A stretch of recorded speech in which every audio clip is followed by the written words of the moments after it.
ഒരു സ്ത്രീ സ്വന്തം കുട്ടീനെ പ്രസവിച്ചതിന് ശേഷം വെട്ടി നുറുക്കി ക്ലോസറ്റിൽ തൂങ്ങി മരിക്കുന്ന ആൾക്ക് ശുക്ലം പോകും. തൂങ്ങി മരിക്കുന്ന ആൾക്ക് മാത്രമല്ല, ചില ആക്സിഡൻറ്റ് മരണമുള്ള ആൾക്കാർക്ക് ശുക്ലം പോകും. ഇയാൾ ലിംഗം കുപ്പീൻ്റെ നമ്മളെ കുപ്പിയില്ലേ, കുപ്പീനുള്ളിൽ കയറ്റിയതാണ്. ഇത് കുടുങ്ങിപ്പോയി. കുടുങ്ങിപ്പോയപ്പോൾ ഇയാൾ ബ്ലേഡ് എടുത്തിട്ട് ഇങ്ങനെ മുറിച്ചപ്പോൾ ലിംഗം മുറിഞ്ഞു. ഇയാൾക്ക് പിന്നീടുള്ള ചമ്മൽ കൊണ്ട് അയാൾ തൂങ്ങി വെച്ചെന്നാണ് തോന്നുന്നു. അതുപോലെ പലർക്കുള്ളൊരു സംശയമുണ്ട്, ഇടയ്ക്ക് ഈ വെള്ളത്തിൽ വീണ വെള്ളം കുടിച്ചിട്ടാണ് മരിക്കുക എന്നാണ്. ഞാൻ മനസ്സിലാക്കി വെള്ളം കുടിച്ചിട്ടാണ്. അതിനൊക്കെ നമുക്ക് കുറേ വെള്ളം കുടിച്ചാൽ പോലെ. തീപ്പൊള്ളലേറ്റുള്ള മരണങ്ങളിൽ ഈ ആന്തരികമായിട്ടുള്ള അവയവങ്ങളൊക്കെ എടുക്കുമ്പോൾ അല്ലെങ്കിൽ തലച്ചോറൊക്കെ എടുക്കുമ്പോൾ ഇതിന് പ്രത്യേകിച്ച് എന്തെങ്കിലും മാറ്റം തോന്നാറുണ്ടോ? പ്രത്യേകിച്ച് ഈ തീപ്പൊള്ളലേക്കുമ്പോൾ ആന്തരികമായിട്ടുള്ള അവയവങ്ങൾക്ക് പൊള്ളലേക്കുന്നതൊക്കെ അത് പൊള്ളലേൽക്കും. അത് ഞാൻ പറയാൻ പാടില്ലെന്ന് എനിക്കറിയില്ല. പക്ഷെ അത് ഞാൻ മനസ്സിലാക്കിയെടുത്തോളം നമുക്ക് മനുഷ്യ ശരീരത്തിൽ നെയ്യ് കൂടുതലാണെന്നാണ് പറയാം. അപ്പോൾ അതുകൊണ്ട് ഈ മണ്ണെണ്ണ രോമക്കുഴി കൂടെ അകത്ത് കയറും. അപ്പോൾ ഉള്ളിലേക്കും കൂടി പൊള്ളാനുള്ളൊരു സാധ്യത കൂടുതലാണ്. അതുകൊണ്ടാണ് കൂടുതൽ വരുന്നതെന്നാണ് എൻ്റെ ഒരു കാഴ്ചപ്പാട്. അങ്ങനെ ഈ അവയവങ്ങൾക്ക് കളർ അല്ല, അത് അവയവങ്ങൾക്ക് ഇങ്ങനെ പുക പിടിച്ച മാതിരി ഉണ്ടാവും, അല്ലെങ്കിൽ നല്ല വെന്തുരുകിയ പോലെ ഉണ്ടാവും. അങ്ങനെയൊക്കെയാണ് അധികം ഉണ്ടാവുന്നത്. ഈ വിഷം കഴിച്ചുള്ള മരണങ്ങളിലോ? വിഷം കഴിച്ച മരണങ്ങൾ ശരിക്കും അത് ചുമക്കിൽ നോക്കും. എന്ത് വിഷമാണ് കഴിച്ചെന്നുള്ള ചുമക്കൽ എന്തായാലും ഉണ്ടാവും. ചുമക്കിൽ എന്തായാലും നോക്കിയാൽ മനസ്സിലാവും. അത് പിന്നെ കെമിക്കൽ ലാബുകാരാണ് അത് തീരുമാനിക്കുക. നമുക്ക് തീരുമാനിക്കാനുള്ള അവകാശമില്ല. നമ്മളെ ഫോറൻസിക് അത് കെമിക്കൽ ലാബ് നമുക്ക് മനസ്സിലായത് അല്ലെങ്കിൽ ഡോക്ടർക്ക് മനസ്സിലായത് ഡോക്ടർ പറയാമെന്നല്ലാതെ നമുക്കത് ഔദ്യോഗികമായിട്ടത് പറയാൻ പാടില്ലെന്ന് എനിക്ക് ഞാൻ മനസ്സിലാക്കിയെടുത്തോളം അത് കെമിക്കൽ ലാബുകാരാണ് ആ ഒരു ഭാഗം തീരുമാനിക്കുന്നത്. ഈ മെഡിക്കൽ കോളേജ് ആശുപത്രിയിലെ മോർച്ചറിയിൽ ജോലി ചെയ്യുമ്പോൾ അപരിചിതരായിട്ടുള്ള ആളുകൾ മാത്രമല്ല അവിടേക്ക് എത്താറുള്ളത്. ഒരുപക്ഷെ യാദൃച്ഛികമായിട്ട് അങ്ങനെ നമുക്ക് മുൻപ് കണ്ട് പരിചയമുള്ള ആരുടെയെങ്കിലും മൃതദേഹം ഇത്തരത്തിൽ പോസ്റ്റ്മോർട്ടം ചെയ്യേണ്ടി വന്നിട്ടുണ്ടോ? പരിചയം മാത്രമല്ല, എൻ്റെ സ്നേഹിതൻ്റെ ബോഡി വരെ അവിടെ വന്നിട്ടുണ്ട്. അതെങ്ങനെ മരണപ്പെട്ടതാണ്? അത് ട്രെയിൻ തട്ടി മരിച്ചതാണ്. ആത്മഹത്യ എന്ന് പറഞ്ഞുകൂടാ. എനിക്ക് തോന്നുന്നു അയാൾ നല്ലോണം മദ്യപിക്കുന്ന ഒരാളാണ്. അപ്പോൾ മദ്യപിച്ചിട്ട് ട്രെയിനിൽ ഓടിക്കേറിയപ്പം പറ്റിയെന്നാണ് തോന്നുന്നു. അത് സ്നേഹിതനാണ്. സ്നേഹിതൻ മാത്രം ഞങ്ങൾ അത്രയും നല്ല സുഹൃത്തുക്കളായിരുന്നു. ഞങ്ങൾ ഒരുപാട് കാലം സ്നേഹിതൻ എന്നല്ല, എൻ്റെ മൂത്ത പെങ്ങളെ ഭർത്താവിൻ്റെ അനിയനും കൂടിയാണ്. അതും ഞാനാണ് ചെയ്തത്. അപ്പോൾ ചെയ്യുമ്പോഴൊന്നും എനിക്കങ്ങനെ അങ്ങനത്തെ ഒരു ഇത് തോന്നിയിട്ടില്ല. ഒന്നാമത് വെച്ചാൽ ചിലർ ചോദിക്കും ബന്ധുക്കളതോ അല്ലെങ്കിൽ രക്തബന്ധത്തിൻ്റെയോ ചെയ്യുമ്പോൾ ഒരു മാനസിക ഇതുണ്ടോ എന്ന് ചോദിക്കുമ്പോൾ എനിക്കെന്തോ അത് ഇല്ല. അപ്പോൾ ചുരുക്കം പറയുകയാണെങ്കിൽ എൻ്റെ സ്വന്തം അനിയൻ്റെ സ്വന്തം രക്തത്തിൽ ഉള്ള ഒരു അനിയൻ ട്രെയിൻ തട്ടിയിട്ട് അത് ഇൻക്വസ്റ്റ് ചെയ്യാൻ കൂടി ഞാനാണ് മുഴുവനായിട്ട് ഇൻക്വസ്റ്റ് ചെയ്യാൻ കൂടി. അപ്പം എന്നോട് പോലീസുകാരൊക്കെ ചോദിക്കുക, എന്താ നിങ്ങളെ അനിയനല്ലേ, അപ്പോൾ എങ്ങനെയാണിതെന്നാണ് ചോദിക്കുന്നത്. അപ്പം ഞാൻ പറഞ്ഞു, സാറേ അത് ഞാൻ ഇൻക്വസ്റ്റിന് കൂടുന്നത് എൻ്റെ മനസ്സിൽ നാളെ ഒരാൾ ചോദിക്കാൻ നിങ്ങളെ അനിയൻ ആത്മഹത്യ ചെയ്തതാണോ അല്ലെങ്കിൽ വേറെ എന്തെങ്കിലും ആണോ. അപ്പോൾ എൻ്റെ മനസ്സിൽ ഇത് നോക്കണമെങ്കിൽ ഞാൻ തന്നെ അത് നോക്കണം. ഡോക്ടർ നോക്കി പറയുന്നൊക്കെ ആണെങ്കിലും നമ്മളെ അനുഭവത്തിൻ്റെ വെളിച്ചത്തിൽ നമുക്ക് കുറേ വല്ല സംശയിക്കാവുന്ന എന്തെങ്കിലും ഉണ്ടോ എന്ന് നോക്കാമല്ലോ. അപ്പോൾ അങ്ങനെ നോക്കാൻ വേണ്ടി മാത്രമാണ് ഞാൻ ഇൻക്വസ്റ്റിന് കൂടിയത്. പോലീസുകാർ കുറേ പറഞ്ഞാലേ ഞാൻ പറഞ്ഞു ഞാൻ കൂടിക്കോളൂ എന്നുള്ള രീതിയിൽ ഇൻക്വസ്റ്റ് ചെയ്ത് ഹോസ്റ്റലിലെത്തുന്നവരെ ഞാൻ അതിൻ്റെ കൂടെ ഉണ്ട്. വേറെ ഏതെങ്കിലും ഒരു സ്ഥലത്ത് വെച്ചൊരു അസ്വാഭാവിക മരണം സംഭവിച്ചാൽ അത് എടുത്തുകൊണ്ട് ആശുപത്രിയിലേക്ക് വരേണ്ട ഒരവസ്ഥയേക്കാൾ പരിതാപകരമാണെങ്കിൽ അങ്ങോട്ട് പോയി ഇൻക്വസ്റ്റ് നടപടികൾക്കൊപ്പം ആ ഒരു സംഭവം നടന്ന സ്ഥലത്ത് പോസ്റ്റ്മോർട്ടം ചെയ്യേണ്ട സാഹചര്യം ഒരുപാട് അങ്ങനെ ഉണ്ട്. അത് തമ്മിലുള്ള വ്യത്യാസം എന്താ? ഈ സംഭവ സ്ഥലത്ത് ചെയ്യുന്ന പോസ്റ്റ്മോർട്ടവും മോർച്ചറിയിൽ ചെയ്യുന്ന അത് സംഭവ സ്ഥലത്ത് പോസ്റ്റ്മോർട്ടം ചെയ്യേണ്ടിരുന്ന പലതും അവിടെ നിന്ന് എടുത്തു കൊണ്ടുവരാൻ പറ്റാത്തതുണ്ടോ? അങ്ങനെ ഒരു അനുഭവങ്ങൾ എടുത്തു കൊണ്ടുവരാൻ പറ്റാത്തത് എനിക്ക് തോന്നുന്നു. ഒരു അപ്പപ്പാറ ഒരു ബലാത്സംഗ കേസിൽ പോയിട്ടുണ്ടേ, അത് അവിടെ പോയിട്ടാണ് ചെയ്തത്. പിന്നെ എടക്കര പിന്നെ ഒരു കണ്ടക്ടർ ബസ്സിൽ വെച്ചിട്ട് അടിപിടി ഉണ്ടായിട്ട് മരിച്ചിട്ട് കുഴിച്ചിട്ടതിന് ശേഷം വീണ്ടും റീപോസ്റ്റ്മോർട്ടത്തിന് എടുക്കേണ്ട ഒരു അങ്ങനെ. അതേപോലെ തന്നെ ഇടവണ്ണയും ഇതുപോലെ തന്നെ ഒരു സ്ത്രീ മരിച്ചിട്ട് അതുപോലെ റീപോസ്റ്റ്മോർട്ടം, അതും കുഴിച്ചിട്ട ബോഡിയാണ് എടുക്കേണ്ടത്. അതൊക്കെ ഞാൻ തന്നെയാണ് ഇതിനൊക്കെ പോയത്. അതൊക്കെ അങ്ങനെ കാണാൻ പോയതിനെ കൊണ്ട് ആ റീപോസ്റ്റ്മോർട്ടം ചെയ്യുമ്പോൾ ഉണ്ടാവുന്ന കുഴിച്ചിട്ട ബോഡിയാണല്ലോ എടുക്കുന്നത്. അങ്ങനെ പല കേസുകളും ഞാൻ പോയിട്ടുണ്ട്. പിന്നെ അതേപോലെ തന്നെ കിനാലൂർ ഒരു വീട് തീ പിടിച്ചിട്ട്, അപ്പം ഞങ്ങൾ അവിടേക്ക് ചെല്ലുമ്പം പോലീസുകാരൊക്കെ പറഞ്ഞു, സാറൊക്കെ കംപ്ലീറ്റ് ഇതായി പോയിട്ടുണ്ട്. അപ്പോൾ ഞാനും സുജിത് സാർ വന്നു, അവിടെയും സുജിത് സാറാണ്. സുജിത് സാർ വന്ന് സുജിത് സാറിനോട് പറഞ്ഞ് ബിൽഫുഡൊക്കെ കൈക്കോട്ടൊക്കെ എടുക്ക് എന്ന് വെച്ചാൽ ഈ പഴയ ഷീറ്റിട്ട വീടായിരുന്നു. അപ്പോൾ അത് കത്തിയിട്ട് കംപ്ലീറ്റ് ഇതിൻ്റെ മുകളിലാണ് ചാരവും ഒക്കെ ഉള്ളത്. അപ്പോൾ അതുകൊണ്ട് പറഞ്ഞത് പോലീസുകാരിങ്ങനെ കാണുന്നത്. അന്ന് ഞങ്ങൾ പോയി നോക്കിയപ്പോൾ സാറും കൂടി കൈക്കോട്ടൊക്കെ എടുക്കാൻ കൂടി അങ്ങനെ അത് ഞങ്ങളെടുത്ത്. അപ്പോൾ അവിടെയാണ് എൻ്റെ ഒരു അനുഭവത്തിൽ ദൈവം എന്ന് പറഞ്ഞ സാധനവും എന്തെങ്കിലും ഒരു തെളിവ് ബാക്കി വെക്കുന്നു. അപ്പോൾ എല്ലാം കത്തിപ്പോയി എന്ന് പറയുന്ന ഒരു സ്ഥലത്ത് ഞാനും സുജിസാറൊക്കെ കാണുന്നതെന്ന് വെച്ചാൽ ഈ സ്ത്രീ കമന്ന് കിടക്കുന്ന സമയത്ത് ഇവിടെയൊക്കെ ബാക്കൊക്കെ കത്തിയിട്ടുണ്ട്. ഞങ്ങൾ എടുക്കുന്ന സമയത്ത് ഈ തോർത്തുമുണ്ട് ഇവിടെ ഇങ്ങനെ കെട്ട് ഇതായിട്ട് അത് മാത്രം കത്തിയിട്ടില്ല. അപ്പോൾ അതൊരു തെളിവായി. പിന്നെ മാത്രമല്ല മുഖത്ത് കമന്ന് കിടക്കുന്നതിനെ കൊണ്ട് മുഖത്തൊക്കെ മുറി പറ്റിയിട്ടുണ്ട്. അപ്പം എന്തായി, ഈ തെളിവ് എങ്ങനെയാണോ അത് കത്തിയതല്ല എന്ന് മനസ്സിലായില്ല, യാദൃച്ഛ്യമായിട്ട് കത്തിച്ചതാണെന്നുള്ളത് തെളിവ്. അപ്പോൾ അതിനനുസരിച്ച് പിന്നീട് പ്രതികളെ പിടിക്കും. ഇതൊക്കെയാണ് പോലീസുകാർക്ക് പിടിക്കാൻ പറ്റുന്നൊരു ഇത്. എന്തായാലും ഇങ്ങനെയൊരാൾ സ്വയം ഇതാക്കിയിട്ട് ഇതാവുമല്ലോ, മുറി ഉണ്ടാവില്ല. അപ്പോൾ അതിൻ്റെ മുകളിൽ അപ്പം അവിടെ ഞാൻ ഇപ്പോഴും വിശ്വസിക്കുന്നൊരു ദൈവം തന്നെ സാധനം എന്തിനും ഒരു തെളിവ് ബാക്കിയോ. ആ തെളിവിൻ്റെ ആ തുമ്പ് പിടിച്ചിട്ട് വേണമെങ്കിൽ തുമ്പ് പിടിച്ചിട്ട് തന്നെയാണ് പോലീസ് പോയത്. ഒക്കെ തീ കത്തിയിട്ടും ആ തെളിവ് ബാക്കിയായി. ഇങ്ങനെ ഈ മണ്ണിൻ്റെ അടിയിൽ നിന്ന് ഒരു കൊലപാതകം നടത്തി കുഴിച്ചിട്ടൊരു മൃതദേഹം പുറത്തെടുക്കുന്നു കുറച്ച് നാളുകൾക്ക് ശേഷമാണ്. അപ്പോൾ ഈ പോസ്റ്റ്മോർട്ടം പ്രൊസീജിയറിൽ എന്തെങ്കിലും മാറ്റം ഉണ്ടാവുമോ? പോസ്റ്റ്മോർട്ടം പ്രൊസീജിയറിൽ ഒരു മാറ്റമില്ല. എല്ലാ ബോഡി ഒരുപോലെ തന്നെയാണ്. വ്യത്യസ്തമായിട്ട് ഇങ്ങനെ കണ്ടെടുക്കുന്ന ബോഡികളിൽ എന്താ വ്യത്യാസം ഞാൻ മനസ്സിലാക്കിയെടുത്തോളം പുറത്ത് ഞാൻ കണ്ടെടുത്തോളം പുറത്ത് വെച്ചാൽ ഈച്ച വന്നിരുന്നിട്ട് പുഴു വരും. പക്ഷെ തിരിച്ചിട്ട് മണ്ണിൻ്റെ അടിയിൽ ബാക്ടീരിയ ആണെന്ന് എൻ്റെ വിശ്വാസം. പുഴുവിന് ഞാൻ കണ്ടിട്ടില്ല. മണ്ണിൻ്റെ ഇട്ടിട്ട് പുഴു വന്നതായിട്ട് ഞാൻ കണ്ടിട്ടില്ല.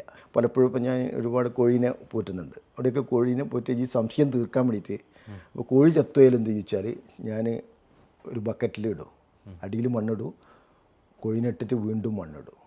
അപ്പോൾ ഞാൻ പലപ്പോഴും അതിനെ ഉണ്ടാക്കി നോക്കിയിട്ടുണ്ട്, പിന്നീട് എടുത്തു നോക്കും. അപ്പോൾ ഞാൻ ഒരിക്കലും അതിനെ പുഴുവിനെ കണ്ടില്ല. തിരിച്ച് കോഴി പുറത്ത് കിടന്നപ്പോൾ അതിൻ്റെ അകത്ത് പുഴു എന്തായിട്ടും കണ്ട്. അപ്പം എന്താ വെച്ചാൽ പുറത്താണ് ഈച്ച വന്നിരുന്നിട്ടാണ് പുഴു.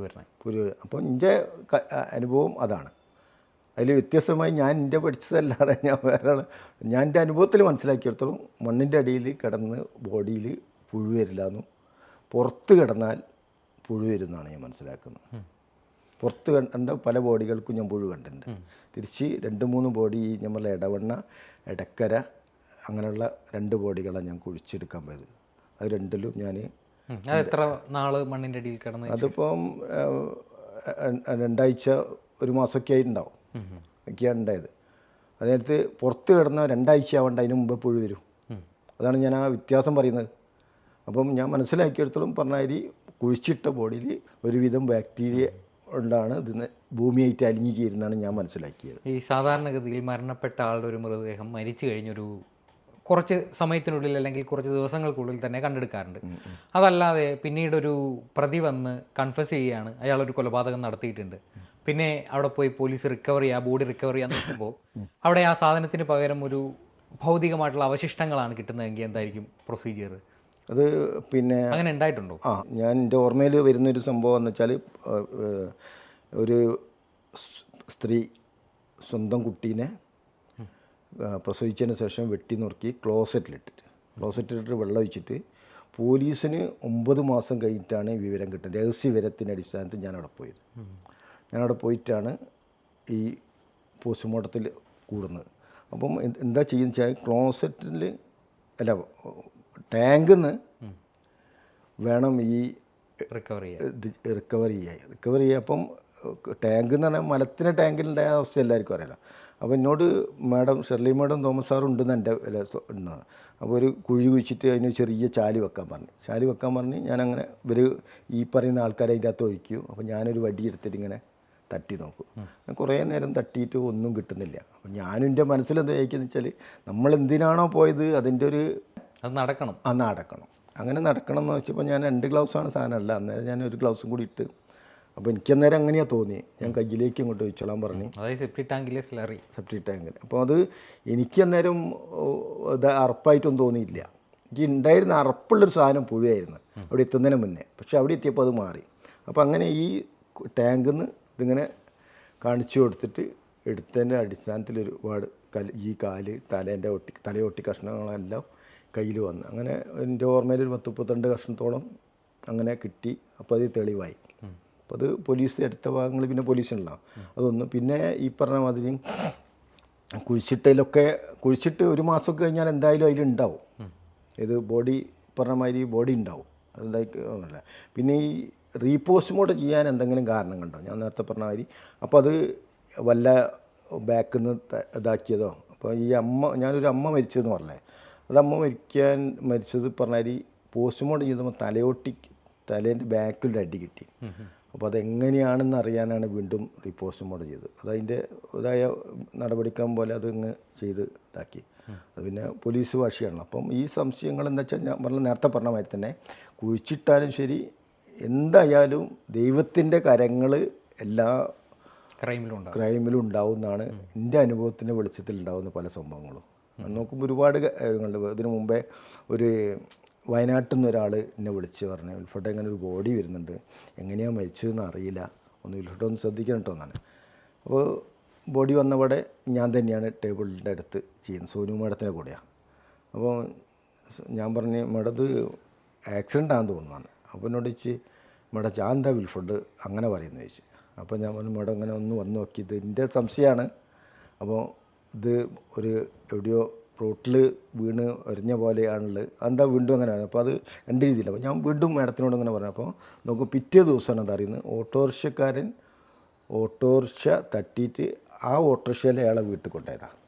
വീട്ടിൽ കൊണ്ടുപോയി അയാൾ വീട്ടിൻ്റെ അവിടെ ഇറക്കി. പക്ഷേ അയാൾ അവിടെ കിടന്ന് മരിച്ചു ചെയ്ത് ആരും അറിയില്ല, ഓട്ടോറിക്ഷക്കാരനറിയില്ല. പക്ഷെ അപ്പം വീട്ടുകാരെന്താ കാണുന്നത്, വീട്ടിൻ്റെ മുന്നിൽ ഗേറ്റിൻ്റെ അവിടെ മരിച്ചു കിടക്കുന്നത് മാത്രമാണ്. അപ്പോൾ പിറ്റേന്നാണ് അറിയുന്നത്. ഞാൻ പറഞ്ഞ മാതിരി എൻ്റെ മനസ്സിൽ അപകടം എന്നേ മാത്രമേ ഞാൻ പറയുള്ളൂ, ഇന്നതെന്നൊന്നും ഞാൻ പറയുന്നില്ല. അപ്പോൾ ആ പിറ്റേ ദിവസം അത് എന്തായി, ഓട്ടോറിക്ഷ തട്ടിയെന്നുള്ള ഒരിത് കിട്ടി. അപ്പോൾ ഞാൻ എന്നെ സംബന്ധിച്ചോളം പല മരണങ്ങളും കാണുമ്പോൾ നമുക്ക് ഇന്നതാണെന്ന് ഒരു പ്രാക്ടിക്കലായിട്ട് ഒരു അനുഭവം കൊണ്ട് പലപ്പോഴും എനിക്ക് മനസ്സിലായിട്ടുണ്ട്. അതിലൊരു എടുത്ത് പറയാൻ പറ്റുന്ന വേറൊരു കാര്യം എന്താ വെച്ചാൽ, ഒരു തൂങ്ങി മരിച്ച ഒരാളെ കൊണ്ടുവന്ന്, പ്രായമുള്ള ഒരാളെ തൂങ്ങി മരിച്ച് കൊണ്ടുവന്ന്, ഇതുപോലെ തന്നെ ഈ സോനുമേട ഉണ്ടായതിൻ്റെ ഓർമ്മ. സോനുമേടം ഉള്ളപ്പോൾ തൂങ്ങി മരിച്ച് കൊണ്ടുവന്നപ്പോൾ ഇയാളെ ലിംഗത്തിൻ്റെ മുകളിലൊക്കെ ബ്ലഡ്. അപ്പോൾ ഞാനിങ്ങനെ കുറച്ച് നേരം ഇങ്ങനെ നിന്ന് നോക്കി എന്താണ് അവിടെ ബ്ലഡ് എന്ന് കാണണമല്ലോ. എന്ന് വെച്ചാൽ തൂങ്ങി മരിച്ച ഒരാൾക്ക് ഇവിടെ ബ്ലഡ് ഉണ്ടാവാൻ സാധ്യതയില്ല.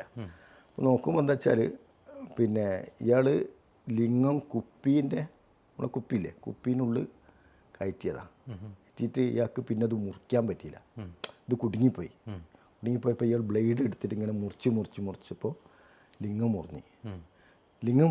മുറിഞ്ഞപ്പോൾ ഉള്ള ചോരയാണത്. അപ്പോൾ ഞാൻ മനസ്സിലാക്കിയപ്പോൾ ഇയാൾക്ക് പിന്നീടുള്ള ചമ്മൽ കൊണ്ട് അയാൾ തൂങ്ങി വെച്ചെന്നാണ് തോന്നുന്നു.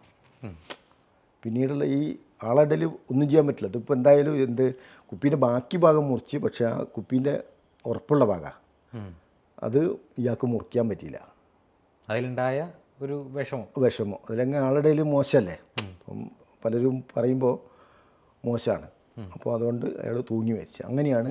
അപ്പം ഞാനിത് നോക്കിയില്ല, എനിക്ക് നിസ്സാരമായി വേണമെങ്കിൽ എന്താക്കുക ഇത് നോക്കണ്ട. പക്ഷെ എന്നെ സംബന്ധിച്ചോളം വെറുതെ അങ്ങനെ എൻ്റെ മനസ്സിൽ ഞാൻ പറഞ്ഞില്ല, ഓരോന്ന് പഠിക്കണം എന്നൊരു ഉള്ളിലുള്ളൊരു ഇതുകൊണ്ടാണ് ഞാൻ ആ ബ്ലഡ് അവിടെ ഇങ്ങനെ വന്നെന്ന് ഞാനിങ്ങനെ നോക്കിക്കൊണ്ടിരുന്നപ്പോൾ ഞാനപ്പോൾ തന്നെ സോനു മേഡത്തിനോട് മേഡം ഒന്ന് വന്ന് നോക്കി ഇങ്ങനെ സംഭവം ഉണ്ടെന്ന് അറിയാം. അപ്പം സംഭവം ഇങ്ങനെയാണ്. അപ്പം അങ്ങനെ ഓരോരോ കാര്യങ്ങളും ഇങ്ങനെ വെറും ജോലി ചെയ്തിങ്ങനെ പോകാമെന്ന് മാത്രമല്ല, എന്നെ സംബന്ധിച്ചോളം ഇതിനെപ്പറ്റിയൊന്ന് പഠിക്കുക. പല ഇതും ഞാൻ എൻ്റെ അനുഭവത്തിൽ പലതും പഠിച്ചിട്ടുള്ളൊരു അനുഭവമാണ് ഞാൻ നിങ്ങളെ മുന്നിൽ വന്ന് നിൽക്കാനുള്ള. അല്ലെങ്കിൽ ഒരു അറ്റൻഡർ ആയാലും 10ാം ക്ലാസ്സിന് കുസ്തിയുള്ള ഞാൻ ഇത്രയൊന്നും വിവരങ്ങൾ എനിക്ക് പറയാൻ പറ്റുന്നത് എന്തുകൊണ്ടെന്ന് വെച്ചാൽ ഞാനിത് ഇങ്ങനെ കൂടുതൽ പഠിക്കണം എന്നൊരാഗ്രഹമുള്ള അതുകൊണ്ടാണ്. ഈ തൂങ്ങി മരിക്കുമ്പോൾ എന്തൊക്കെ ലക്ഷണങ്ങളാണ് സാധാരണ പ്രകടിപ്പിക്കുക? ഈ മരിക്കുമ്പോൾ തന്നെ പല കാര്യങ്ങളും ഉണ്ടാകും. തൂങ്ങി മരിക്കാൻ അതിൽ എടുത്തു പറയാനുള്ളത്, തൂങ്ങി മരിക്കാൻ കാരണം ഞാൻ മനസ്സിലാക്കിയെടുത്തോളം അയാൾക്ക് മാത്രമേ അറിയുള്ളൂ. ഒരു കാരണം കൊണ്ടാണല്ലോ അയാൾ തൂങ്ങി മരിച്ചതാണെന്ന് മാത്രമേ നമുക്ക് പറയാൻ പറ്റുള്ളൂ. കുറച്ചും കൂടി തൂങ്ങി മരിച്ചതാണെന്ന് പറയാൻ പറ്റും. പക്ഷേ തൂങ്ങി മരിക്കാൻ്റെ കാരണം എന്താണെന്ന് അറിയില്ല. അതുപോലത്തെ പലർക്കുള്ളൊരു സംശയമുണ്ട് അതിനിടയ്ക്ക്, ഈ വെള്ളത്തിൽ വെള്ളം കുടിച്ചിട്ടാണ് മരിക്കുക എന്നാണ് അല്ലേ? വെള്ളം കുടിച്ചിട്ടാണോ മരിക്കുന്നത്? അല്ല, ഞാൻ മനസ്സിലാക്കിയ വെള്ളം കുടിച്ചിട്ടല്ല. അതിനൊക്കെ നമുക്ക് കുറേ വെള്ളം കുടിച്ചാൽ പോരെ? അല്ല, വെള്ളം കുടിച്ചിട്ടല്ല, പക്ഷേ ശ്വാസം മുട്ടിയിട്ടാണ്. വെള്ളത്തിൽ വീണപ്പോൾ നമ്മൾ ശ്വാസം കിട്ടാൻ വേണ്ടിയിട്ടുള്ള ഒരു ഇതുണ്ടാവും. അതിൽ ചിലർ കുറച്ച് കുടിക്കും, ചിലർ കൂടുതൽ കുടിച്ച് പോയിട്ടുണ്ടാകും. പക്ഷേ എങ്കിലും മരിക്കുന്ന മുഴേ തൂങ്ങി മരിക്കുന്നതും വെള്ളത്തിൽ വീണ് മരിക്കുന്നതും ശ്വാസം മുട്ടിയിട്ടാണ്. അത് തെറ്റാണെന്നല്ല, ഞാൻ എൻ്റെ ഒരു ഭാഷയാണ് ഞാൻ പറയുന്നത്. ഞാൻ മനസ്സിലാക്കിയത് ശ്വാസം മുട്ടിയിട്ടാണ് 2 മരണവും നടക്കുന്നത്. അപ്പം ഈ തൂങ്ങി മരിച്ചതാണോ എന്ന് അറിയണമെങ്കിൽ ഞാൻ നേരത്തെ പറഞ്ഞ മാതിരി ഇത് നോക്കിയാൽ തന്നെ അറിയാം. പക്ഷെ അതിൽ പല ഇതാണ്, എന്താ വെച്ചാൽ ഞാൻ പറഞ്ഞാൽ പല ഭാഗത്താണ് കെട്ടുക. ചിലർ ഇവിടെ കെട്ടു, അപ്പോൾ ഇവിടെ എങ്ങനെയാണ് ഉണ്ടാവുക, ചിലർ ഇവിടെ കെട്ടും, അപ്പോൾ ഇങ്ങനെയാണ് ഉണ്ടാവുക, ചിലർ ഇവിടെയാണ് കെട്ടിപ്പിച്ച് നേരുണ്ടാവും. അപ്പോൾ ഇതൊക്കെ കേലുണ്ടാവും. ഇതൊക്കെ പോലീസിൻ്റെ ഒരു ഭാഷയാണ്. കേലയൊക്കെ നോക്കുക എന്നുള്ളത് ഷർട്ട് ഇട്ടാലുണ്ടാവും, ഷർട്ട് ഇട്ടില്ലെങ്കിൽ ദേഹത്തുണ്ടാവും. പിന്നെ അതേപോലെ തന്നെ ഈ തൂങ്ങി മരിക്കുന്ന ആൾക്ക് ശുക്ലം പോവും. തൂങ്ങി മരിക്കുന്ന ആൾക്ക് മാത്രമല്ല, ചില ആക്സിഡൻറ്റ് മരണമുള്ള ആൾക്കാർക്ക് ശുക്ലം പോവും. അപ്പം ഞാനൊക്കെ ഇപ്പോൾ ആദ്യം പഠിച്ചിച്ചെന്താ വെച്ചാൽ ശാരീരികമായി ബന്ധപ്പെടുമ്പോഴേ ശുക്ലം പോകുള്ളൂ എന്നാണ് മനസ്സിലായത്. അപ്പം എല്ലാം ഒന്നും മനസ്സിലായല്ലേ. ഞാൻ പല ബോഡി ഇൻക്വസ്റ്റ് ചെയ്യാൻ പലപ്പോഴും കൂടിയുണ്ട്. ഇപ്പോഴൊക്കെ പോലീസ് നോക്കലുണ്ട്. ഏത് അതേപോലെ ചിലർ മൂത്രമൊഴിച്ച് പോവും, ചിലർ മലം പോവും. എല്ലാ ബോഡിക്കും മലം പോകില്ല. അപ്പം ഞാൻ അതിനെപ്പറ്റി വീണ്ടും, അത് എൻ്റെ ഭാഷയെ ഞാൻ വീണ്ടും പറയുന്നത്, എനിക്ക് എൻ്റെ തോന്നലുകളാണ്. അപ്പം ഒരു രാവിലത്തെ കർമ്മങ്ങൾ നടക്കുന്നതിന് മുന്നേ ആയിരിക്കും ചിലപ്പോൾ അയാൾ തൂങ്ങിയിട്ടുണ്ടാവുക. അപ്പോൾ എന്തുണ്ടാവും, നമ്മളെ ശരീരം വലിയുമ്പോൾ മലവും മൂത്രവും നടക്കുന്നതായിരിക്കും. തിരിച്ചതല്ലാത്ത സമയത്ത് അതിനൊക്കെ ഉണ്ടായിരിക്കും അതില്ലാത്തത്. ഒക്കെ എൻ്റെ ഒരു ചെറിയ അനുഭവത്തിൽ ഞാൻ പറയുന്നത് മാത്രമേ ഉള്ളൂ. ഇതാണോ ശരിയെന്നൊന്നും എനിക്കറിയില്ല. പക്ഷേ എങ്കിലും എൻ്റെ കാഴ്ചപ്പാട് പല അനുഭവങ്ങളാണ്. ഞാൻ അത് പറഞ്ഞുകൊണ്ട് വരുമ്പോൾ ഞാൻ ഒരു സംഭവം ഞാൻ പറയാം. എൻ്റെ വീട്ടിൻ്റെ അടുത്ത് ഒരു മരണം ഉണ്ടായിരുന്നു. പെട്ടെന്ന് ഞാൻ റിട്ടയർ ചെയ്തതിന് ശേഷം വൈഫ് ഓടി വന്നാണ് ഇങ്ങനെ സംഭവം ഉണ്ടായത്. അപ്പം ഞാൻ ഓടിച്ചെല്ലുമ്പോൾ ഈ ആൾ വീണ് കിടക്കുന്ന പറയുന്നത്. ഇപ്പം ഞാൻ ഒരു സ്ത്രീയാണ്, വീണ് കിടക്കുക. പെണ്ണുങ്ങൾ ഇങ്ങനെ കൈ ഇങ്ങനെ വെച്ചിട്ട് കാലിങ്ങനെ വെച്ചിട്ടൊക്കെയാണ് കിടക്കുന്നത്. അപ്പം ഞാൻ ആ കിടത്തം കണ്ടപ്പോൾ ഞാൻ എടുക്കുന്നതിന് മുന്നേ ഞാൻ പറഞ്ഞേ നേരത്തെ പറഞ്ഞ അനുഭവം കൊണ്ട് ഇത് വീണതാണോ എന്ന് നമുക്കറിയണം. അപ്പം ഇവിടെ ഒരു മുറി ഇപ്പം തന്നെ ഞാൻ ജീവനുണ്ട്. അപ്പോൾ ഞാൻ മുപ്പത്തിന് ഭർത്താവിനോട് തന്നെ ചേട്ടാ വണ്ടി ഇടിക്കും ഇങ്ങോട്ട്. അങ്ങനെ ഞാൻ ഒറ്റയ്ക്ക് കോരിയെടുത്ത് ഞാൻ കാഷ്വാലിറ്റിയിലേക്ക് കൊണ്ടുപോയി. കാഷ്വാലിറ്റിയിലേക്ക് കൊണ്ടുപോകുമ്പോൾ സത്യത്തിൽ ഞാൻ ഇത് കൊണ്ടുപോകുന്ന സമയത്ത് ഇവിടുന്ന് ബ്ലഡ് ഇങ്ങനെ ഭയങ്കരമായിട്ട് ഒഴുകുക. അത് മുഴുവൻ എൻ്റെ പാൻറ്റും ഷർട്ടും ഷെഡിയിലും ബ്ലഡായിരുന്നു. പക്ഷേ ഞാൻ എന്നെ സംബന്ധിച്ചുള്ള അത് ഞാൻ നോക്കുന്ന ഒരാളല്ല. എനിക്ക് എന്തായാലും ആ പെണ്ണുങ്ങൾക്ക് ജീവനുണ്ട്. ജീവനുള്ള പെണ്ണുങ്ങളെ എവിടെ ലക്ഷ്യസ്ഥാനത്ത് എത്തിക്കുക എന്ന് മാത്രമേ ചിന്തിച്ചുള്ളൂ. അങ്ങനെ ഞാൻ നേരെ കാഷ്വാലിറ്റി കൊണ്ടുപോയി. അങ്ങനെ 4-4:30 മണിയായപ്പോൾ പെണ്ണുങ്ങൾ മരിച്ചു പോയി. പക്ഷേ പിന്നെ എൻ്റെ നടപടിക്രമങ്ങൾ എല്ലാം നടന്നു. അപ്പോൾ ഇതിലൊക്കെ എനിക്ക് അന്നേരം ഞാൻ ഈ പറഞ്ഞ മാതിരി ഓരോന്ന് ചെയ്യുന്ന സമയത്ത് എൻ്റെ മനസ്സിൽ ഓരോരോ സംശയങ്ങൾ അങ്ങനെ വന്ന് പല സംശയങ്ങളൊന്നും എനിക്ക് ഈ പറഞ്ഞ മാതിരി അനുഭവത്തിനെ വിളിച്ചിട്ട് ഞാനൊരാളോട് പറയാൻ ചിലരെന്തൊക്കെ അതാരാ നിങ്ങൾ പറയാമെന്ന് ചോദിക്കും. അതുകൊണ്ട് ഞാൻ ആരോടും പറയില്ല.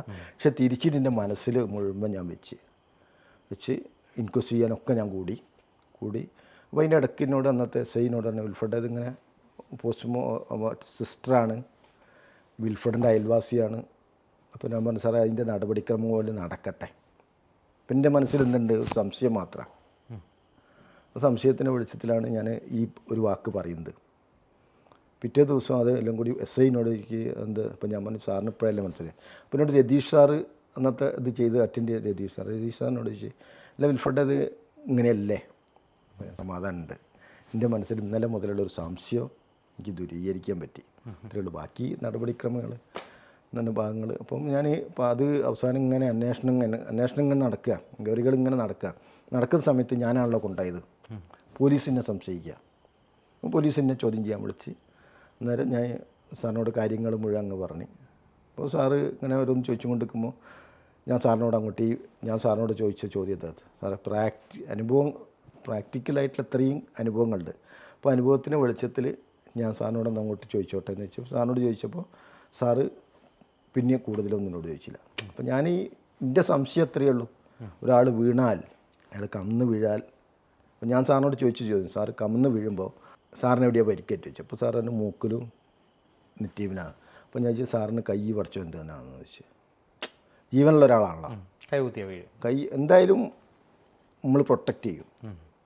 അപ്പം അതിന് പരിക്കില്ല. അപ്പോൾ പല രീതിയിൽ പരിക്ക് കണ്ടപ്പോൾ അങ്ങനെ സംഭവം. അത് ഈ സംശയങ്ങൾ ഓരോന്ന് ഞാൻ പ്രാക്ടിക്കലായിട്ടുള്ള അനുഭവത്തിൽ പലതും കാണുമ്പോഴും ഞാനിങ്ങനെ ഇപ്പോൾ ഞാൻ പറയാം റിട്ടയർ ചെയ്തതിന് ശേഷം ഞാൻ ഒരാളെ കൊണ്ടുപോയി ട്രെയിൻ തട്ടിയ ഒരാളെ കൊണ്ടായിരുന്നു.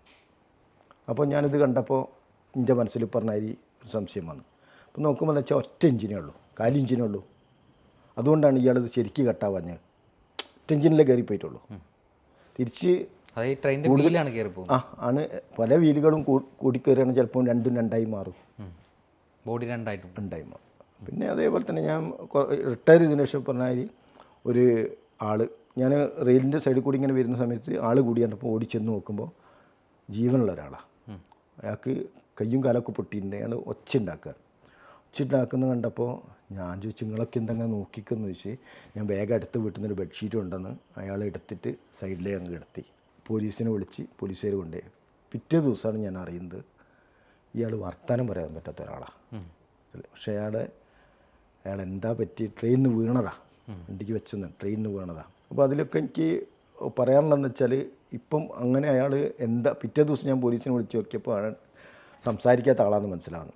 അപ്പോൾ ഈ സംസാരിക്കാത്ത ആൾ ഇന്നപ്പോൾ ഈ ഒരു പോയിന്റ് പറയാൻ കാരണം വെച്ചാൽ അടുത്ത ദിവസം പത്രത്തിലൊക്കെ വന്നിരുന്നു ഒരു കേസ്. എന്താ വെച്ചാൽ 40 വർഷം മുമ്പ് ഒരാൾ മുഹമ്മദ് അലി എന്ന് പറഞ്ഞ ഒരാൾ വെളിപ്പെടുത്തി 2 കൊലപാതകം നടന്നത്. അന്നേ ഈ സാറിന് ആളെ ഫോട്ടോ പത്രത്തിലോ ടി വികളിലോ വന്നാൽ ഒരു പക്ഷേ ആളെ മനസ്സിലാവുമായിരുന്നു. ഇപ്പോഴും ഞാൻ പറയുന്നത് ഹോസ്പിറ്റലുകളിൽ അനാഥമായി ഒരുപാട് ആൾക്കാർ വരുന്നുണ്ട് മരിക്കുന്നതിന് മുന്നേ, അല്ലെങ്കിൽ മൃതശരീരങ്ങൾ വരുന്നുണ്ട്. അത് അന്ന് തന്നെ ഇപ്പം ഈ നിയമപാലകർ അല്ലെങ്കിൽ ഇതുമായിട്ട് ബന്ധപ്പെട്ട ആരോഗ്യമേഖല ആരായാലും അന്നേരം തന്നെ അതൊന്ന് പത്രത്തിലിട്ടാൽ ശരിക്കും സത്യത്തിൽ അനാഥ ഉണ്ടാവില്ല, ഈ ഒരു ഉണ്ടാവില്ല. അത് മാറ്റിയെടുക്കാൻ പറ്റും. ഇതൊക്കെ ശ്രവിക്കുന്ന ആർക്കെങ്കിലും ചെയ്യാൻ പറ്റുന്നതാണെങ്കിൽ ചെയ്തോട്ടെ എന്നുള്ളതുകൊണ്ട് ഞാൻ പോയിൻ്റ് അവിടെ പറയുന്നത് മാത്രം. അപ്പം അങ്ങനെ പല ഘട്ടങ്ങളും നമുക്ക് മാനുഷികമായിട്ടോ അല്ലെങ്കിൽ സഹായിക്കാനോ പറ്റും. ഈ ആരും ഏറ്റെടുക്കാത്ത അനാഥ മൃതദേഹങ്ങളൊക്കെ സാധാരണ മെഡിക്കൽ കോളേജിൽ എന്താ ചെയ്യുക? അത് അനാഥ ബോഡികൾ ഇതുപോലെ പോസ്റ്റ്മോർട്ടം ചെയ്യാത്ത ബോഡികൾ വരും എന്നുവെച്ചാൽ സ്വാഭാവിക മരണമായിട്ട് അത് മുഴുവൻ അവിടെ കുറച്ച് ദിവസം സൂക്ഷിക്കുക എന്ന് വെച്ചാൽ അത് കോർപ്പറേഷൻ്റെ കുറേ നടപടിക്രമമാണ്. ഇതിൽ പത്രത്തിൽ കൊടുക്കുക, വിവരം അറിയിക്കുക ഒക്കെ. ഈ നടപടിക്രമങ്ങളൊക്കെ കഴിഞ്ഞിട്ട് വലിയ കുഴപ്പമില്ലാത്ത ബോഡി ഉണ്ടാവും, അതാണ് അനാട്ടമി കൊടുക്കും. ഡാമേജ് ആയത് മുഴുവൻ മറവ് ചെയ്യും, ഡാമേജ് ആവാത്ത മുഴുവൻ അനാട്ടമി. ഇതൊരു പരിധി കഴിഞ്ഞാൽ, പഠനാവശ്യം കഴിഞ്ഞാൽ പിന്നെ അത് മറവ് ചെയ്യും. പഠനാവശ്യം കഴിയാന്ന് പറഞ്ഞാൽ അത് സത്യത്തിൽ അങ്ങനെ തന്നെയല്ല ഇതാവുന്നത്. ഇത് അനാട്ടമിയിലെ കുട്ടികൾ ഇങ്ങനെ ഓരോ ഭാഗങ്ങൾ ആദ്യം തന്നെ എംബാം ചെയ്യും, പിന്നെ ഫോർമാലിനിടും. അതിങ്ങനെ ഓരോരോ പാർട്സായിട്ട് കുട്ടികൾ പഠിക്കുന്നത്. എംബാം ചെയ്യുമ്പോൾ അങ്ങനെ തന്നെ എംബാം ചെയ്യും. എംബാം ചെയ്യുന്ന നടപടിക്രമങ്ങൾ എന്താണ്? എംബാം ചെയ്യുന്ന നടപടിക്രമം ആ രീതി ഞാൻ മനസ്സിലാക്കിയെടുത്തോളം നമ്മളെ കഴുത്തിൻ്റെ അത് അല്ലെങ്കിൽ ഇവിടെ തൊടാനുള്ള കൂടെ ഇത് ഫോർമാലിനും ഗ്ലിസറിനും എല്ലാം കൂടി അടിച്ച് കയറ്റി കഴിഞ്ഞാൽ അതിൻ്റെ ഇത് കഴിഞ്ഞ് പിന്നെ അതിനെ ടാങ്കിലേക്ക് എടുത്തിടും. ഫോർമാലിൻ വലിയ ടാങ്ക് ഉണ്ട്, ഒരു ആളൊക്കെ കൂടുന്ന ഒരു 6 അടി 7 അടി നീളവും ഒരു 3-4 അടി വീതിയുള്ള ടാങ്ക് ഉണ്ട്. അതിൽ ഫുള്ള് ഫോർമാലിനും വെള്ളവും കൂടി മിക്സ് ചെയ്തിട്ടുള്ളൊരു ടാങ്ക് ഉണ്ട്. ആ ടാങ്കിലിട്ട് ചെയ്യുക. ആ ടാങ്കിലിട്ട് കഴിഞ്ഞാൽ കംപ്ലീറ്റ് എത്ര കാലം കഴിഞ്ഞാൽ അത് അങ്ങനെ ഇതായിപ്പോയില്ല, വിടക്കായി പോയില്ല. അപ്പോൾ അത് പക്ഷേ കുട്ടികൾ ഒരാഴ്ച പുറത്ത് വെക്കും, വീണ്ടും അത് എടുത്ത് അതിലിടും. അങ്ങനെ വീണ്ടും അത് അങ്ങനെ ദ്രവിച്ച് തീരുമ്പോഴാണ് അത് മറവ് ചെയ്യുന്നത്. അല്ലാതെ അങ്ങനെ തന്നെ മറവ് ചെയ്യുന്നില്ല. ഈ മോർച്ചറിയിൽ മൃതദേഹം സൂക്ഷിക്കുന്നത്, മോർച്ചറിയിൽ മൃതദേഹം സൂക്ഷിക്കുന്നത് അത് അധികം ഹോസ്പിറ്റലിൽ മരിച്ചത് അവിടെ എത്തും. അത് കൂടാതെ പോലീസ് ഇൻക്വസ്റ്റ് ചെയ്തതും അവിടെ വരും. അപ്പോൾ അത് മുഴുവനെ മോർച്ചറിയിൽ സൂക്ഷിച്ച് കഴിഞ്ഞാൽ പിന്നെ വീണ്ടും പോലീസ് ഇൻക്വസ്റ്റിന് വരുമ്പോഴേ ബോഡി അവിടെ നിന്ന് എടുക്കൂ. അതുവരെ ഫ്രീസറിൽ തന്നെ ആക്കുക. ഫ്രീസറിൽ ഓരോരോ ബന്ധുക്കളോ അല്ലെങ്കിൽ പോലീസ് തന്നെയോ കൊണ്ടുവരുന്ന ബോഡിയാണ് അവിടെ വരുന്നത്. അപ്പം ബന്ധുക്കൾക്ക് നേരിട്ട് കൊണ്ടുവരാൻ പറ്റില്ല. പക്ഷേ ഡിപ്പാർട്ട്മെൻറ്റ് വെച്ചാൽ കാഷ്വാലിറ്റിയിൽ നിന്ന് ജീവനക്കാർ കൊണ്ടുവന്ന് അവിടെ വെക്കും. പോലീസ് വിവരം അറിയിച്ചതിൻ്റെ അടിസ്ഥാനത്തിൽ പോലീസ് ഇൻക്വസ്റ്റ് ചെയ്യാൻ വരും. അപ്പം എല്ലാം പോലീസ് തന്നെ ഇൻക്വസ്റ്റ് ചെയ്ത് കൊണ്ടുവരുന്നുണ്ടാവും. അതൊക്കെ ഫ്രീസറിൽ വെച്ചു. പിറ്റേ ദിവസം നടപടിക്രമം ഈ കടലാസുകൾ ആരാണോ ആദ്യം കൊടുക്കുന്നത് അതിൻ്റെ നടപടിക്രമം പോലെ ഇങ്ങനെ നടക്കും. നടപടിക്രമം സ്പീഡാക്കാൻ ഏറ്റവും ചെയ്യാൻ പറ്റുന്നൊരു മാർഗ്ഗം ഞാൻ പറഞ്ഞാൽ സംഭവങ്ങൾ അറിഞ്ഞ പാടെ പോലീസിനെ ബന്ധപ്പെടുക, പോലീസിനെ സ്പീഡിൽ കൊണ്ടുവരാൻ ശ്രമിക്കുക. പോലീസിനെ സ്പീഡിൽ കൊണ്ടുവരാൻ ശ്രമിച്ചാൽ നടപടിക്രമങ്ങൾ കൂടുതലാവും. ചില ആൾക്കാർക്കുള്ള തെറ്റായ ധാരണ കൊണ്ട് മരിച്ചു കഴിഞ്ഞാൽ അത് ഡിപ്പാർട്ട്മെൻറ്റ് എടുത്ത് പോസ്റ്റ്മോർട്ടം ചെയ്ത് തുടങ്ങും. അത് തെറ്റായ ധാരണകളാണ്. അങ്ങനെ പല ധാരണകളും ജനങ്ങളുടെ ഇടയിൽ ഒരുപാട് തെറ്റിദ്ധാരണകളുണ്ട്. ആ തെറ്റിദ്ധാരണകൾ ഞാൻ വരെന്ന് പറയാം. പലരും എന്നോട് ചോദിച്ച ചോദ്യം ഉണ്ടല്ലോ, നിങ്ങളാ പിന്നെ ആ അവയവങ്ങൾ നിങ്ങൾ ഏതൊക്കെ എടുത്ത് മാറ്റിയേക്കുന്നതെന്ന് ചോദിക്കാറുണ്ട്. അത് തെറ്റായ ധാരണയാണ്. അവയവങ്ങൾ ഒരിക്കലും അവിടെ മാറ്റിയേക്കില്ല. അപ്പം ഞാൻ അവരോട് തിരിച്ച് ചോദിക്കുന്ന ചോദ്യം എന്ന് വെച്ചാൽ, അങ്ങനെയാണെങ്കിൽ 10 ആൾ മരിച്ച 5 ആളെ എടുത്തുകൊണ്ടേക്കൂടെ? 5 ആളെ നമുക്ക് എന്താക്കാം? അവയവങ്ങൾ മാറ്റി വെക്കണം, അങ്ങനെ ചെയ്യാലോ. അപ്പോൾ പുറത്തുള്ള ജനങ്ങളുടെ ഇടയിൽ ഒരു തെറ്റായ ഒരുപാട് ധാരണകളുണ്ട്. ഒരിക്കലും എന്ത് ചെയ്യാൻ പറ്റില്ല, കംപ്ലീറ്റ് ഡെത്തായൊരു ബോഡി അവയവം എടുക്കാൻ പറ്റില്ല. കണ്ണാണെങ്കിൽ പോലും മരിച്ച് ഒരു 6 മണിക്കൂർ 4 മണിക്കൂർ 6 മണിക്കൂർ അത്രയേ പറ്റുള്ളൂ. മറ്റേത് തലച്ചോറ് ഡെത്തായതാണ് ഇപ്പോൾ നമ്മൾ അവയവദാനം നടത്തുന്നത്. ഈ പോസ്റ്റ്മോർട്ടം കഴിയുമ്പോൾ കണ്ണൊന്നും എടുക്കില്ല? അല്ല, ഒന്നും എടുക്കില്ല. പോസ്റ്റ്മോർട്ടം ചെയ്യുമ്പോൾ കണ്ണൊന്നും എടുക്കില്ല. അതല്ല, കണ്ണ് കയ്യിലുണ്ടാവും. അതൊന്നും എടുക്കുന്ന പരിപാടി. അത് എടുക്കുന്നത് പറഞ്ഞാൽ അവയവദാനം നടത്തിയ ബോഡി മാത്രമേ അവിടെ, അത് എന്തായാലും എന്നാലും പോസ്റ്റ്മോർട്ടം ചെയ്യും. അവയവദാനം നടത്തിയതും പോസ്റ്റ്മോർട്ടം ചെയ്യും. അപ്പോൾ അവയവദാനം നടത്തി അതിൻ്റെ റിക്വസ്റ്റ് ആയിട്ടാണ് വരിക നമുക്ക്. അപ്പോൾ അത് നടപടിക്രമം ഒക്കെ ഒന്നാണ്, അതിലൊന്നും വ്യത്യാസമില്ല. പക്ഷേ അവയവദാനം ചെയ്യണമെങ്കിൽ പറഞ്ഞാൽ ഇതിന് മാത്രമേ പറ്റുള്ളൂ, എല്ലാത്തവർക്കൊന്നും അവയവദാനം ചെയ്യാൻ പറ്റില്ല.